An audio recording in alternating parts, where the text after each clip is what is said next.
Hello, my friends. Hello, hello, hello, hello.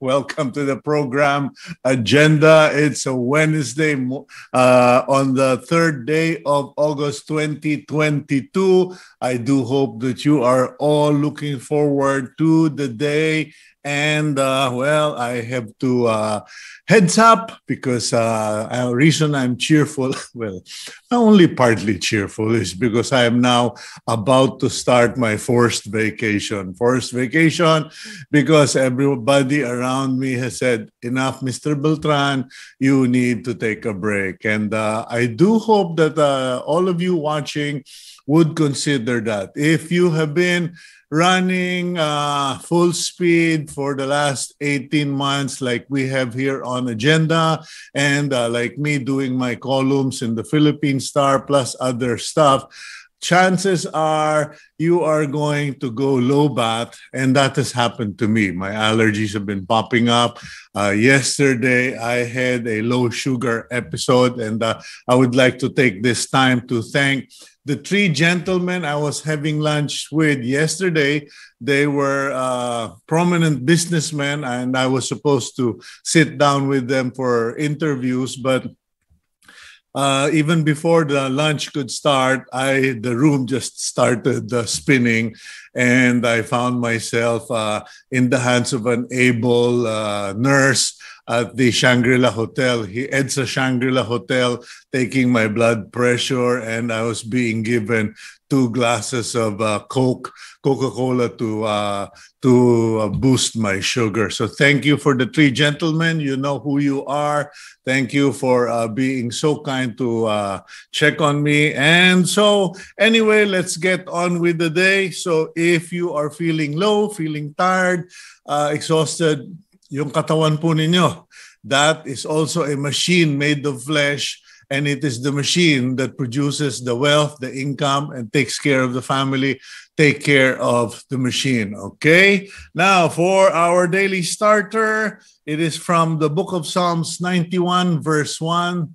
Those who live in the shelter of the Most High will find rest in the shadow of the Almighty. Talagang ang galing ni Lord. It is always a timely word. I do not plan or schedule this. I just kind of gather them, collect them, and I pass them on to our EP, Gab Malyari, who just lines them up. But in any case, timing, because let us find our rest in the shadow of the Almighty. Kahit mainit, kahit mahirap, kahit challenging, find rest in the word of the Almighty God. Okay, now let's go to the front page of the Philippine Star, August 3, 2022. And the headline, eto na naman, Omicron Centaurus detected in the Philippines, according to the Department of Health. There we go. Centaurus is supposed to be the subvariant of Omicron 2.5 something, and it is the one that was the trigger for the outbreaks in the US and in Hong Kong. We will find out more about that when we speak to our guest today in the middle of the program. And at the top of the front page, senators may ask BBM to reconsider decision on ICC. Senator Joel Villanueva, for one, said that it is what it is. If BBM has decided to stay out of the International Criminal Court membership, it is what it is. But they are all hoping to ask him to change his mind. Baka naman daw makakumbinse, magbago isip when they see him face to face. Okay, now, 2 important piece of news after the header. We have a suspected kidnapping of the CEO or Chief Executive Officer of a pharmaceutical company. Okay, the problem here is that the report was sent through channels, through contacts, and there is really no confirmation on the name, the company, of the alleged pharmaceutical company CEO and whether it was a real kidnapping or maybe revenge, we don't know, okay? Because his Land Cruiser was found burned outside of Metro Manila. Okay, now the photo at the top of the front page, the upper part, is a photograph of fishermen surrounding a piece of metal with the flag of the People's Republic of China. Okay, it is suspected that that piece of metal came from the booster rocket that was launched recently by China and ended up landing in back on Earth, pero they would not say where the trajectory was, but turns out that parts of it are off Mindoro. Kung nagkataon na tayo ang tinamaan dito sa Metro Manila, baka nagkabanata na. Okay? So, ayan po, no? That's a photo from the Coast Guard showing fishermen who found a large metal fragment with Chinese flag markings in Mamburao, Occidental Mindoro. Some people were saying that the trajectory was supposed to be somewhere in Palawan, pero mukhang natagpuan yung iba sa Mindoro. In the meantime, speaking of laws that have lapsed or bills that have lapsed into law, the proposed bills making birth certificates, births, death, and marriage certificates as permanent, okay, RA 11909 has lapsed into law. Kumbaga, a proposed bill was submitted to in Congress to make the birth, death, and marriage certificates permanent. Wala nang mga valid for 60 days or 6 months, etc. There were other laws or bills that lapsed into law. Basahin nyo na lang po yung Philippine Star, but a very important bill that lapsed into law was Republic Act 11916, or an act increasing the social pension of indigent senior citizens. Okay, so what it is the senior citizens, poor, indigent, jobless senior citizens who are currently receiving 500 pesos support from the government will soon be receiving 1,000. So ayan na po, okay? So please read the Philippine Star today for the other laws that lapsed, other bills that lapsed into law. Okay. Meanwhile, that photograph at the center spread, a student volunteer arranges school books yesterday as classrooms at an elementary school in Marikina prepared for the face-to-face on August 22. Most schools are ready for face-to-face classes according to the DepEd.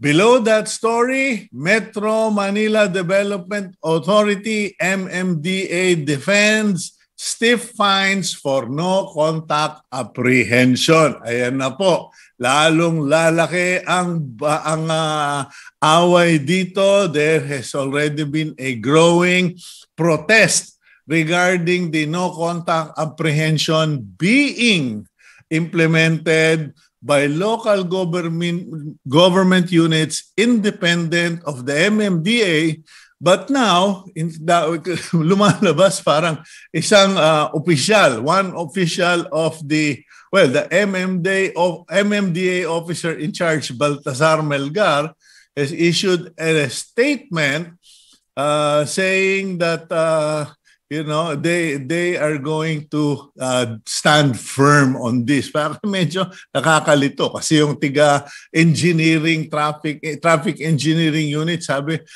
medyo kailangan pag-aralan, review. Eto na ngayon yung OIC. Hindi, panindigan na. Okay, ayan. Iwanan ko na yan sa mga motorista because I am sure that even the congressmen are going to get into this town hall rumble, sabi nga nila. Meanwhile, nuns, mga madre, cry foul over the scene, yung eksena in the Made in Malacanang movie that depicted a character portraying Cory Aquino playing mahjong with nuns or madres. And according to the Carmelite sisters, signed by Sister Mary Melanie Costillas, okay, no one even bothered to ask them, consult with them, check with them, or to tell them that such scene would be included in the movie, and they found it foul and offensive. Sabi ko nga subukan nyo kaya kung ginawa kaya nilang imam o kaya Muslim, yung nandoon sa eksena, baka biglang nagkaratrata na. Okay, meanwhile, speaking of ratratan, President Joe Biden announced that the United States killed Al-Qaeda's Zawahiri. Okay? He is the advisor of Osama bin Laden who put together the attack on the United States during 9/11 or September 9, 2011. Tinira raw po ng 2 Hellfire missiles. Okay?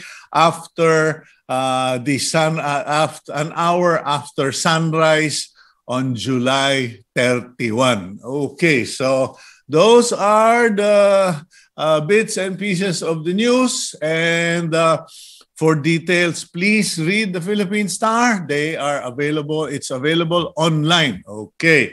And so let's now go to our interviews. And for our first interview, we will be speaking to a re-electionist, lawmaker. Let's get to know him with this video. Ron Salo is the representative of the Kabayan party list in the 19th Congress. He also served as the chair of the House Committee on Public Information. Outside his legislative work, Salo is a professor at the University of the Philippines, where he graduated as cum laude in psychology. He also obtained his Master's of Laws in International Law at the University College London under the prestigious British Chevening Scholarship. Okay, welcome to the program, Congressman Ron Salo. It's good to have you back. Good morning, Cito. Maraming salamat sa pag-imbita po sa akin. I'm just going to correct, I'm not currently connected with the UP College of Law. I stopped teaching there sometime before or right after I joined Congress. At the same time, thank you very much, Cito, for inviting me and having the opportunity to be once again a guest in your show. I understand, nabanggit niyo po kanina, I understand you're taking a break. I'm very thankful that before you took that particular break, I'm in your show. Okay, I don't know if you're going to be thankful because they said people like me who are about to go on vacation can be cranky. Anyway, Congressman, you've been invited to the program because apparently Team Agenda caught wind of your proposed law pushing for a 14-month pay. Now, could you kindly elaborate on this? Is this another month addition to the official 13-month pay? And does this apply only to public to government employees or to private as well? Yes, Cito. This particular bill that we filed, granting mandatory 14-month pay, is a refiling of the bill that we previously filed in the 17th and 18th Congress. It seeks to grant additional 1-month salary to all our employees. So dagdag po ito doon sa 13-month pay, which is already mandatory and being received by all our government employees, whether in the government or in the private sector. So same po ito, Cito, ang proposal po natin, ibigay po ito sa lahat. Pareho sa gobyerno, pareho rin po sa pribadong sektor. Okay, now what makes you think that it will fly? Kasi when I heard about it, I have to be honest, Congressman. Yeah, it's the beginning of the new Congress. This bill is a wish ko lang bill, so to speak. Kasi it is more aspirational than reality. What makes you believe that it will pass in this Congress if it never passed in 2 Congresses before it? Tama yung binanggit mo, Cito, it's aspirational. But honestly, during the hearing last 18th Congress, yung mga naimbitahan po, particularly, I'm talking about those in the government sector, are very much supportive of this particular proposal. Why? Dahil sa ngayon, marami naman po mga government agencies po natin already giving 14-month pay quote, so quote and unquote. Kaya lang, iba-iba po yung tawag, iba-iba po yung pangalan. So we intend to make it uniform rather than nagkakaroon pa po ng mga silipan doon sa mga ibang mga ahensya na yung ibang agencies nakapagbigay po sila ng additional bonus pero doon sa ibang ahensya hindi naman nakapagbigay. So that in the public sector. Pero sa private sector, definitely, this is opposed by the employers. So we understand that. And definitely, nung nakaraan, pinag-usapan po ito. At nung binanggit po nila, we're in the middle of pandemic, so we cannot definitely grant this. So tayo naman po, we listen to our stakeholders, particularly the employers. So hindi po na po siya natalakay at the time, but we're refiled it again, hoping that things will improve and hoping din po tayo because we definitely aim na magkaroon pa po habang bumubukas po yung ekonomiya po natin at nakakaroon po ng mas maraming economic activities, although definitely there are a lot of challenges that are being faced also. Congressman, yes. Allow me to interrupt you. You mentioned something that can become very controversial. You said that there are already several government agencies or offices who are actually paying out or giving the equivalent of a 14-month bonus, but they are simply calling it's the same dog, but with a different name, so to speak. Some people will say, well, Congressman, if you know that for the fact, that is a violation of law, because if it is not provided for by law, how can these people get away with the equivalent of a 14-month bonus? Not exactly. What offices are these? Yes, not exactly, Cito, because they call it by different name. For example, performance bonus and other types of bonuses that are being given. Yun nga lang, hindi po ito nagiging uniform. What we want is, of course, the proposal is make it 14-month pay so it becomes across the board. Ibig sabihin, lahat po ng mga ahensya sa gobyerno, makaka-receive din po exactly the same amount. Kung 1-month salary po yung natanggap doon sa kabila, then it becomes 1-month salary for all. So yun po yung pananaw po natin. That not all government agencies give performance bonus? And what is the basis for performance bonus? Yung performance bonus po, mayroon din pong basis po yan, yung executive order, I understand, coming from Malacanang that was issued before. So iba-iba po yung pananatawag dito. Lahat po yan, mayroon po in the government service also, yung performance bonus. Okay. But of course, iba-iba rin po yung, I understand, dun sa amount that's being given. And also, tama yung binabanggit din po ninyo kanina, Cito, may mga ibang agencies that on top of that are actually also giving. So, of course, perhaps we can ask the Commission on Audit as well as the Department of Budget and Management who are also present in those particular hearing that we conducted. Yun nga lang, nung pinag-usapan po yun, it was supposed to be referred to joint committee of the Committee on Labor and Employment because that pertains dun sa private sector. At the same time, doon sa Civil Service Committee, ang na-invite lang at that time is the Committee on the Civil Service. Kaya sila lang po yung nakapagbigay. Yeah, Congressman, is a 14-month bonus a priority or is it more important than, let's say, correcting our salary grades in government. Kasi na-interview ko minsan dito si Secretary Ivan Uy of the DICT, of Department of Information Communications Technology.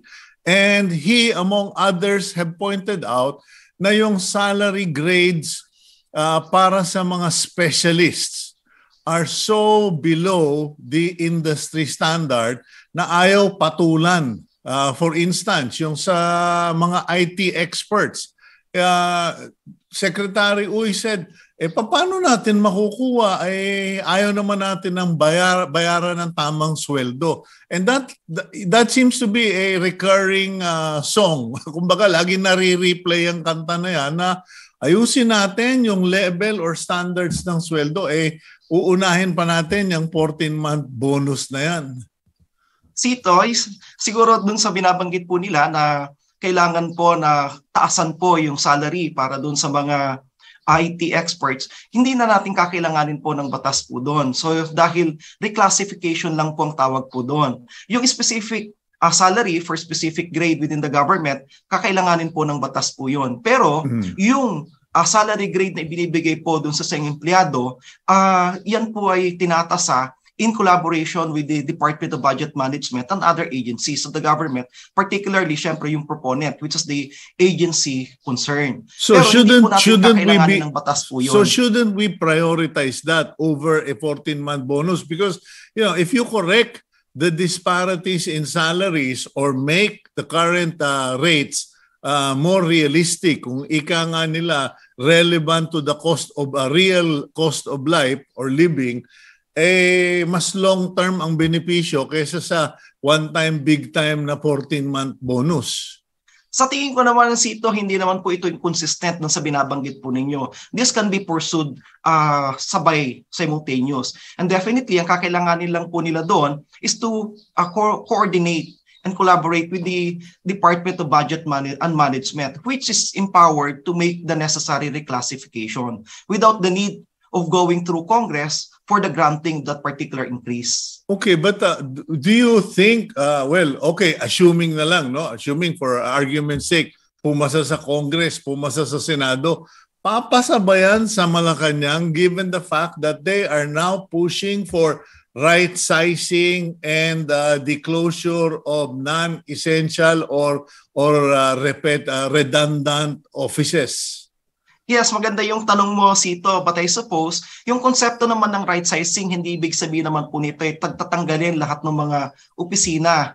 Ang sinasabi naman ng right sizing, it's really optimizing the resources of the government. So ibig sabihin, kapag pare-pareho yung ginagawa nila, then nung isang mga empleyado, then definitely kailangang i-right size yon to meet specifically the mandates. So ibig sabihin, yung limited number of limited resources that the government has to be optimized and make sure that only the sufficient number of people are engaged to deliver that particular or those particular services. Pero hindi po siya ibig sabihin, hindi mo na pwedeng i-consider yung 14-month pay simply because you're doing a right sizing. Kasi magkaiba naman po sila. You're proposing this bill, I am assuming that you have done your arithmetic, your mathematics, and your calculus. How much money are we talking about, and where do you suggest we get it? Kasi, Congressman, there are so many laws, so many bills rotting in the Philippine government. They're all good laws, but they never came to life kasi yung mga author never pointed where the money is. Yes, Cito. Anyway, nabanggit ko nga sa iyo during those 18th Congress when we had this particular discussion, nag-present din po sila. So siguro hindi ko lang po nabalikan po yon. But nonetheless, when this particular bill is discussed in the committee, definitely yun po yung mga pag-uusapan. So this is a proposal. So hindi naman ibig sabihin na proposal magiging batas na siya kaagad. That's the reason why dadaan po siya ng proseso para pag-usapan. And this is definitely one of those process also outside of the halls of Congress na dinidiscuss natin dito. Okay, well, while I wish you luck on that, I just hope na hindi ito another wish ko lang bill at wag mo naman sana tayo nagpapaasa ng mga mamamayan pagkatapos uuwi na naman silang luhaan, Congressman. Definitely hindi. This part of, sabi ko nga kanina, Cito, pinafile po natin to since 17th Congress, 18th Congress, hoping na there will come a time, kasi tanda naman din naman po natin, yung mga batas na pinafile sa Congress, mahabang proseso po ito. Hindi naman po porque na-file nagiging batas na. It's a long process. And definitely there will come a time nagiging ripe na. And hoping that this particular 19th Congress, this particular proposal is ripened. Is ripe na at magiging batas po siya. So or the same kung thing, hindi man, yung aspiration po natin. Kung hindi man, natanim mo na. You have planted the seeds of hope, and one day someone else might come to reap what has been sown. Okay, thank you very much, Congressman Ron Salo. Thank you, Cito. Okay, God bless you. Have a good day. That's Congressman Ron Salo of the Kabayan Party List. Sa kanya po, namamalagi ang pag-asa. He is pushing for the third. Maybe third time lucky. Sabi nga nila, wag naman sanang strike out. Pero marami-rami ang ating utang na kailangan bayaran. Let's go for a quick break. When we return, let's now get an update. Ano na naman itong si Centaurus na ito? Talagang itong COVID kung tao lang to, sinapak ko na to. Dahil nanganganak lagi, nagkakalat ng lagim ang kanyang lahi. Omicron Centaurus detected in the Philippines. We will be tackling that on the next interview.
Welcome back to the program agenda. I'm your host, Cito Beltran, thanking you for being subscribers of Cignal TV, viewers of One News PH on channels 8 and 250, and of course, to those of you who watch us on facebook.com/OneNewsPH and on YouTube. Maraming salamat po sa mga nanonood, Luzon, Visayas, and Mindanao. We appreciate your support, and kung pwede lang, pakiyaya na yung mga kaibigan, kapitbahay, Marites at Mariano. Okay, let's now go back to our serious topic. And sabi ko nga sa inyo, kung tao lang itong si Omicron, sinapak ko na kasi gumagawa ng kanya-kanyang barangay.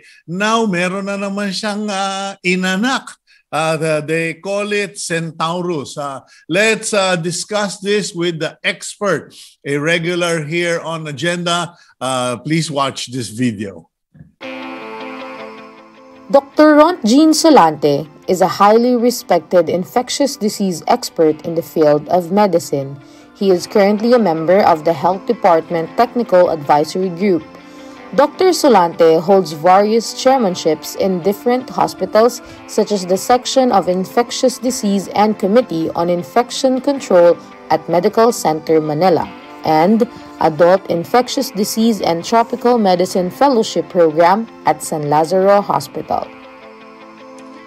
Okay, good morning, Doc Rontgene. Hi, Sir Cito. Good morning. Ay, huwag mo na akong siniser. Alam mo, nung nag-umpisa tayo, when I first interviewed you, 2 years ago, yung buhok mo, itim na itim, mukha kang turista. Ngayon, medyo talagang, COVID really did the job on all of us, didn't it?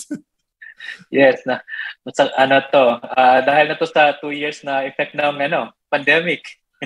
Yeah, but how are you doing nowadays? You've been so busy. Honestly, sabi ko nga, mukhang walang pahinga. Ito rin si Doc Rontgene, katulad ko, walang pahinga. Well, ginampanan lang natin yung responsibility natin, no? Especially the providing information about any infectious diseases. Yeah, how is it in your territory, in your area of concern at the Manila Medical Center? You're still with San Lazaro, right? Yes, Sir Cito. Yeah. Actually, ngayon, ang nakikita namin ngayon, marami talagang COVID, pero they're not admissible, no? And most of the time, we just gave them antiviral, molnupiravir, or the Paxlovid, whichever they can afford.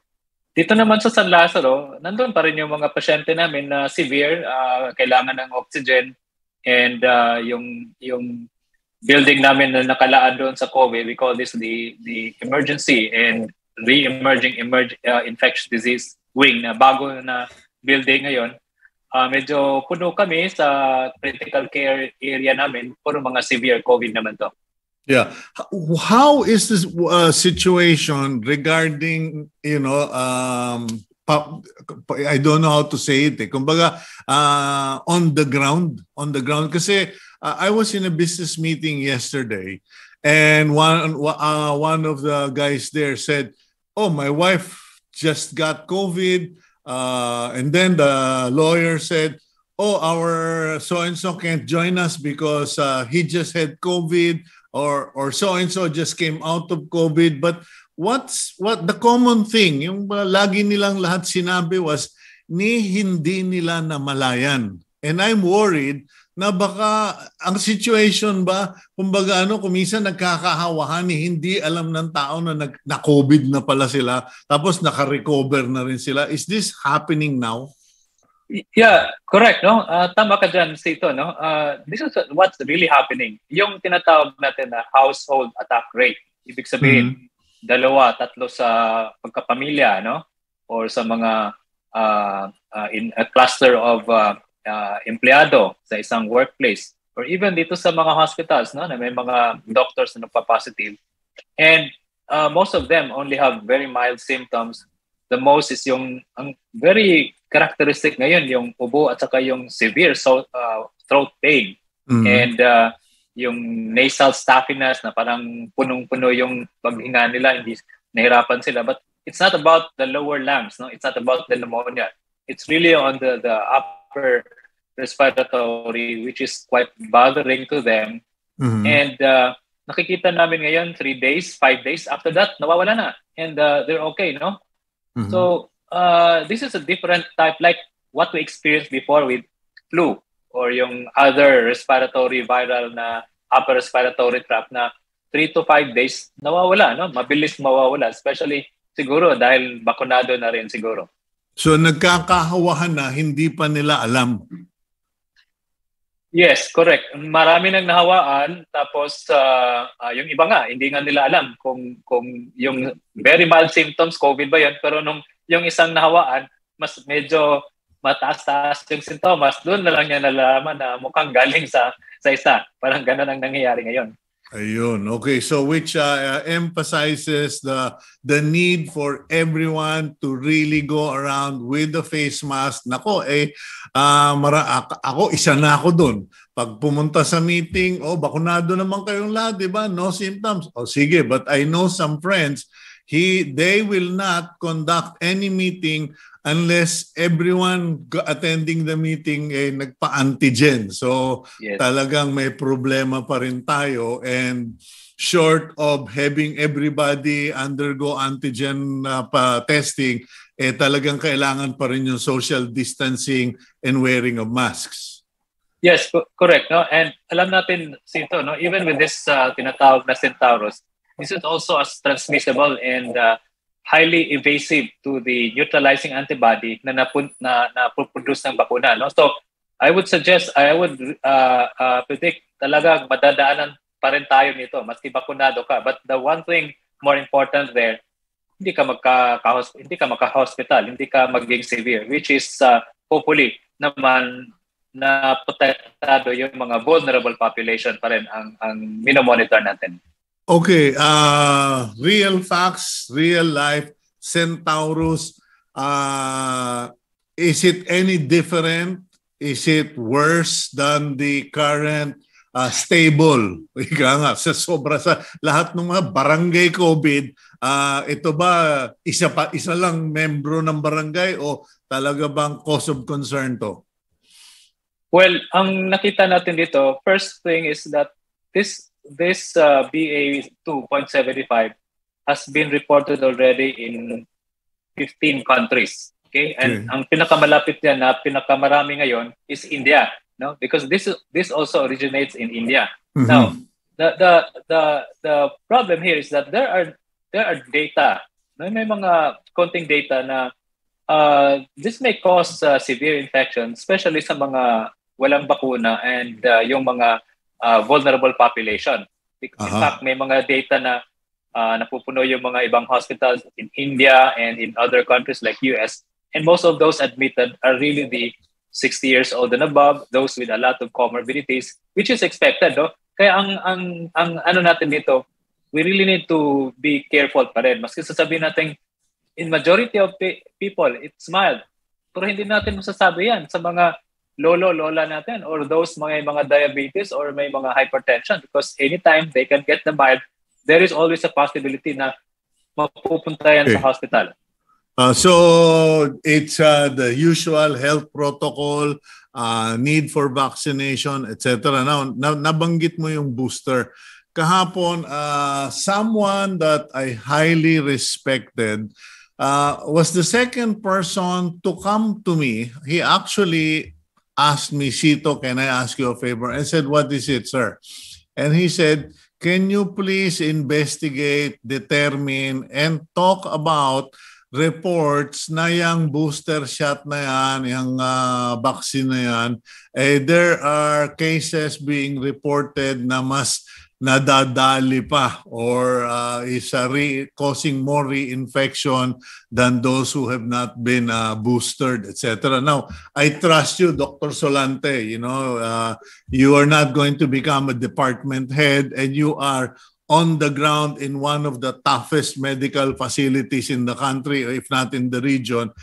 What is really the truth behind all of this? You know, there are people spreading information na, naku, wag ka nang magpa-second booster, Cito, kasi hindi nakakatulong, etc. Or wag ka nang magpa-second booster kasi mas madali kang matatamaan ng COVID, etc. Dr. Solante, you have the floor. Now, let's make this very clear, no? When you give the second booster, it will increase your neutralizing antibody. So your level of the antibody that you get from the first booster, which is already waning, going down, when you give the second booster, it will be boosted up. So ibig sabihin, tataas yan, no? And that increase in that antibody may be marginal, may not be so significant, but that marginal increase will always be very significant for the vulnerable population. That's why our communication is getting the second booster may not protect us against COVID. Kasi maraming nagsasabi, second booster ako, pero nagka-COVID pa rin ako. That's not the communication we want to put it. We want to put it this way. Yes, you'll get the second infection or a first or the COVID, but you will not be going to the hospital because of the severe infection. Data from US, data from Israel, data from Hungary, Australia, all of this, we have that giving us this confidence why a second booster is important, especially for the vulnerable population. Yeah, what about in San Lazaro or in Manila Medical Center of Manila? Yes, most of our patients ngayon na admit are not even getting the first booster. Nakumpleto nila yung mga primary vaccine series nila, but nung tinatanong namin sila, bakit kayo hindi nagpa-booster? Unang-una, they're so busy now with their work, and yung pangalawa, parang naniwala sila na mild na lang daw yung COVID. Siguro, we'll just have to have this. May takot pa rin. In short, may takot pa rin sa mga bakuna. No? Yan naman ang kadalasang reason nila. They will just have to give you some alibis. But again, the data is really strong. It will protect us. No? May mga adverse event na mararamdaman tayo, kagaya ng mga after vaccination, yung reactogenicity. But those are normal part of vaccination. Okay. So, at the end of the day, get your booster kasi kanya mild ang COVID, yung mga tinamaan ka majority na vaccinate or naka-booster na. Di po ba, Doc? Yes, correct. So, kailangan pa rin natin itaas ang booster uptake natin. And ang problema natin ngayon, Cito, is the first booster for the general population. No? So, we need to still encourage them.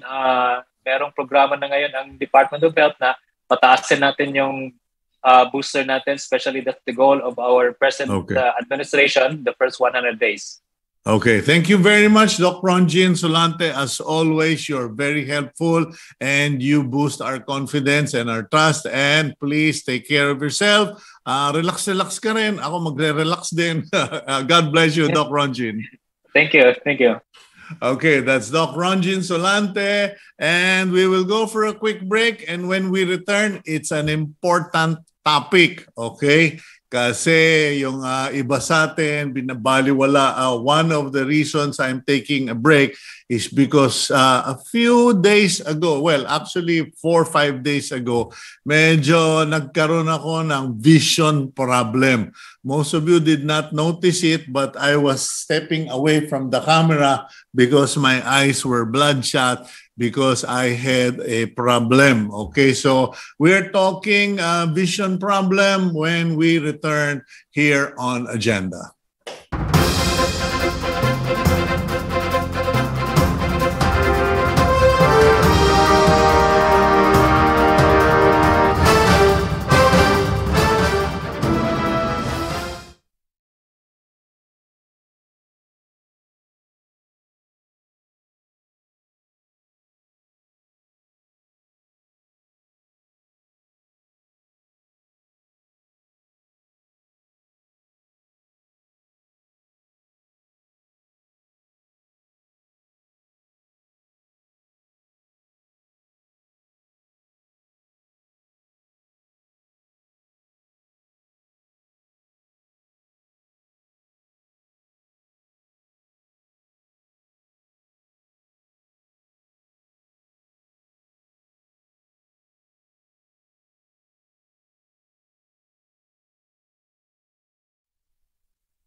Okay, welcome back to the program agenda.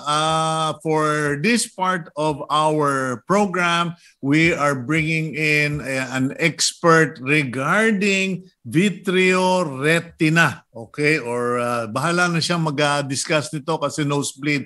But I just want to put this in front before we start that many people with diabetes, ang unang sagot na, okay lang yan, may gamot naman ako. And then nag-exercise naman ako. Hindi, maaagapan naman yan. And the general impression is we lose, mapuputulan ka ng paa, ng kamay, etc. But no one ever talks about going blind. Okay? And that is one of my greatest fear kasi I have friends na who have lost their sight. And so let's get to meet our third guest for the day. Dr. Danilo Constantino is a member of the Executive Council of the Vitreo-Retina Society of the Philippines and the head of the Mulat Mata Diabetic Retinopathy Project. He serves as consultant of the Retina section of St. Luke's Medical Center Eye Institute in Taguig, where he is also Assistant Director for Research Development and Quality Standards and Control. Dr. Constantino specializes in vitreoretinal diseases and surgery, along with advanced cataract procedures. Okay, Dr. Dans, good morning. Good morning, Cito. Thank you for having me in behalf of the Vitreo-Retina Society of the Philippines. Thank you for having me this morning. Well, thank you for your commitment to public service. And I'd like to give you all the time that's left to talk about Vitreo-Retina concerns. Yeah. Kasi marami nga, as I pointed out, maraming tinatamaan ng diabetes. Akala mawawala lang sa kanila yung paa o kamay. Yung ibang kaibigan ko, bulag na. Yeah, that's very true, Cito. That's very true. No, this is a least known complication of diabetes is the eye problem. No, first of all, let me explain that the retina. No, the retina is like what I tell my patient is like if our eye is like a camera. Yeah, you have lenses in front and you have a film at the back. The retina is the film at the back. No, and it's a highly vascularized structure. Marami siyang maliliit na blood vessels. No. And if you ihambing mo yung blood vessels na yun to a water pipe na bakal, a still water pipe, ang diabetes is like kalawang. It's a rust, no? So the longer you have diabetes, the longer na kinakalawang yung mga mga water pipe na bakal mo. So nag-leak yan, tumatagas at nagbabara. So yun ang pinaka-problema ng diabetic retinopathy. So naapektuhan niya ang daloy ng oxygen dun sa ating film sa likod ng mata, which is the retina. And that causes problems sa vision. Okay, now how do you deal with it? First, how do you even know na kandidato ka na? Kasi I was just sharing earlier yesterday, my blood sugar went down, and I have to be honest, I got the scare of my life because it's the first time I ever went dizzy in a public place. Sabi ko, nakakaya naman yata kung mamamatay pa ako dito sa lobby ng hotel.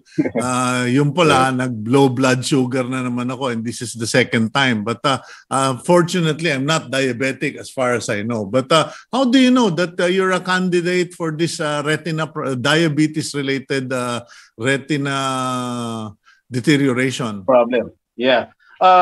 First of all, ang pinaka-importante is to prevention, no? Number one is to find out before maapektuhan ng inyong paningin. Kailangan malaman na namin na kung meron ka ng effect ng diabetes sa iyong mata o sa iyong retina, no? Before pa maapektuhan ng inyong paningin. So that's why it's important to do diabetic retinopathy screening, wherein we include examination of the retina in your usual eye exam. No, we look at the retina and see if there are any effects of diabetes before it affects your vision. So if I go to my ophthalmologist and say, Doc, paki-check mo nga yung retina ko, baka may tama na, baka ano. That's perfect, no, Cito. Yeah, the patients has to be proactive. No, some doctors kasi doesn't bother to examine the retina, or it's not part of their usual examination. So our patient has to be proactive and tell their doctors that, doctor, yan, exactly what you said, no? Doctor, paki-examine naman aking retina kasi worried ako na baka may epekto na ng diabetes, no? That's very good, no? Okay. Kailangan talaga ang pasyente is proactive, no? Yeah. And then, so when we examine the retina, no, we classify, no, the effects of diabetes. If there's no effect of diabetes, we just ask the patient to follow up every year and examine again the retina. So that's just a once a year follow-up. If there are findings, and depends on the classification of the findings, we ask them to follow up sometimes every 3 months, every 4 months, no? But there are what we call vision-threatening retinopathy, or yung effect ng retina is vision-threatening already. Before pa maapektuhan ng vision namin, we do treatments, no? Number one is we can do laser, no, to stop the leakage, stop the bleeding, prevent bleeding. Sometimes we have to use injectables, no? We have to use medicines that we inject inside the eye to treat the swelling, and to control the bleeding sometimes, no? And then worst, no? Ayaw namin gawin, no? Pero sometimes we have to do surgeries just to save the eyesight of the patient, no? Okay, now, pag sinabi mo, Doc, na injection, medyo, wow, I can't even make my mind try to imagine it. I mean, does it hurt? I mean, stupid question, kasi I know people who've gone through it and they don't even talk about it. I don't know if they're so traumatized or it was a no big deal. Well, it's, you're true. It's understandable that the patient will be scared of injection. But actually, right now, it's the most common, no, procedures that we do, no, and it has surpassed the cataract surgeries, no, in the number of procedures that we do. In fact, in the US and in other countries, no, they just do it in the clinic. No, it's a very fast procedure. The patient is just sitting down. They just put a retractor to open up the eyes and then just do injection, no? So it's a very simple procedure. It's not painful, no? And we use a very small needle to do the injection. It's not painful. Are you saying that in capital letters? It's not painful, no? You just feel pressure, no? Pressure and pain is different. Okay. Sabi nga ng pasyente, easy for you to say you have the needle, it's my eye. Okay. But okay, so you go for a test. If there is problems, it can be done through laser, through injection, or through surgery. Ngayon, what about yung, like, because I have glaucoma. And I have eye drops, etc. So, meron bang ganong treatment or talagang ito directly addressing the retina? Yeah. Well, glaucoma is also part of the complications of diabetes in the eye, no? In glaucoma, ganun din, no? Same thing, no? We have to prevent you from losing your vision, no? We don't want to wait, no, for your vision to deteriorate before we do anything, no. So ang sa glaucoma, you have to identify. May screening din yan, no. Yeah. You have to do glaucoma screening, right? And then identify before it affects your vision. Yeah. And control the pressure before it affects your vision. Same as with the diabetic retinopathy. Okay, well, if it is a similar level of treatment, ladies and gentlemen, no big. Kasi ang nakakairita na lang naman talaga is the testing where you have to put your eye in front of a machine and then click on a button to say where the dots are, etc. Or if you see the dots, and then may binubugang hangin, and then they test the eye pressure. So, I mean, if that's the same level of management, then it's no big. Ako na ang magsasabi, I go through it every 3 to 6 months. I've been a good boy, so ngayon 6 months na lang. In diabetes, Cito, is more simple, no? You just have to take you don't have to see a doctor, no? You can just have a picture taken of your retina, no? And a retina specialist will examine that pictures and see if there are signs of diabetes or not. So that's what we are doing right now, no? That's what we are doing right now with the Vitreo-Retina Society of the Philippines. We are piloting this screening program. Oh, wherein we just ano take a itong picture, mulat yeah. mata? Yeah. Ano itong mulat mata program? Yeah, it's a project of the Vitreo-Retina Society of the Philippines in cooperation with Novartis and Philippine Eye Research Institute. No, we are piloting this screening, diabetic retinopathy screening, that wherein patients doesn't have to go to their doctors. We send technicians to the communities with their cameras. No, we can take a picture with a specialized camera of the retina, and then it will be sent through internet, and it will be sent to a program, an artificial intelligence program, no, that will detect those patients that are referable or that has vision-threatening retinopathy. Now, so we are piloting this project, and we can see if we can apply this to a bigger scale, no, in our country. Okay. Now, how prevalent is the problem? Because some people will say, matanda na yan si Beltran eh. So it comes with age, as they say, no? But at what age have you started seeing this retina problem or deterioration in the Philippines? Well, for diabetic retinopathy, no, I have patients as young as who has severe effect, no, as young as 30 years old, as young as 20 years old, no. Those with even those with juvenile diabetes, wherein they have diabetes since they were young. Yeah, there are very devastating effect of the diabetes in their eye, no. So as long as you are diagnosed with diabetes, even though your vision is still clear or normal, you have to be seen, and retina has to be screened for diabetic retinopathy. So even for young patients, for young patients who has diabetes, they have to be screened. Okay, Doc, two quick questions kasi paubos na ang oras natin. First up, how expensive is the treatment process for this retina problem that you're talking about? Yeah, well, first of all, the screening is not expensive, no. You just have to have a fundus photo. It's about 1,500 average.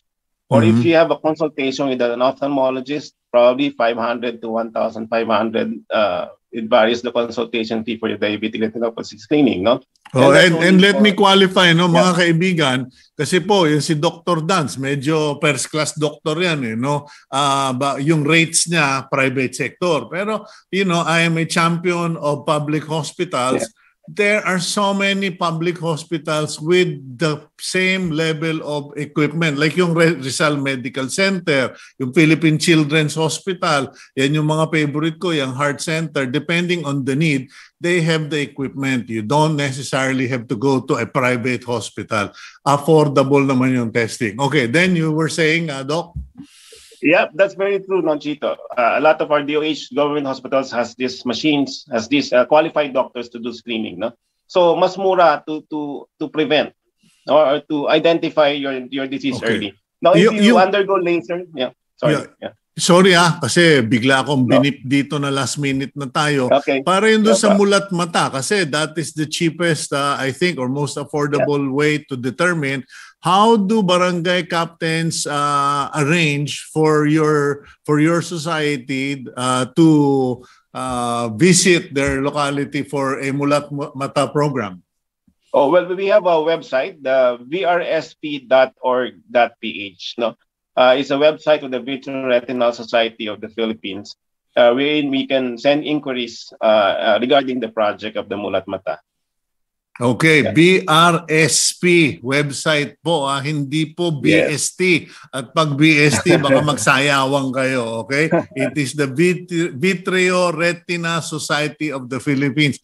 Okay, well, I'll try to get you on board again, Doc, because I know we've run out of time. Medyo we're trying out a new system of fast interviews with multiple guests. So I'm kind of adjusting to it. But anyway, thank you very much, Doc Dance. Thank you very much, Cito, and thank you for having us. Okay, that's Dr. Dance Constantino of the Executive Council Vitreo-Retina Society of the Philippines. Mulat Mata Program. Please don't take this for granted kasi alam nyo, oo, makakalakad pa kayo pag naputulan kayo ng paa o pag naputulan kayo ng kamay. Pag kayo po nabulag, if you lose your vision because you were too afraid to go for the test, well, you're gonna regret it. Okay, now let's go to our blessing for the week from Psalm chapter 20, verse 4. May God give you the desire of your heart and make your plans succeed. I earnestly pray this for all of you. Bless you with all of you. Bless all of you with this. And please continue praying and believing. And please keep it here on One News PH. I'm Cito Beltran. I'll see you after about a week unless I can get some sort of internet line where we are going. Thank you very much. God bless all of you.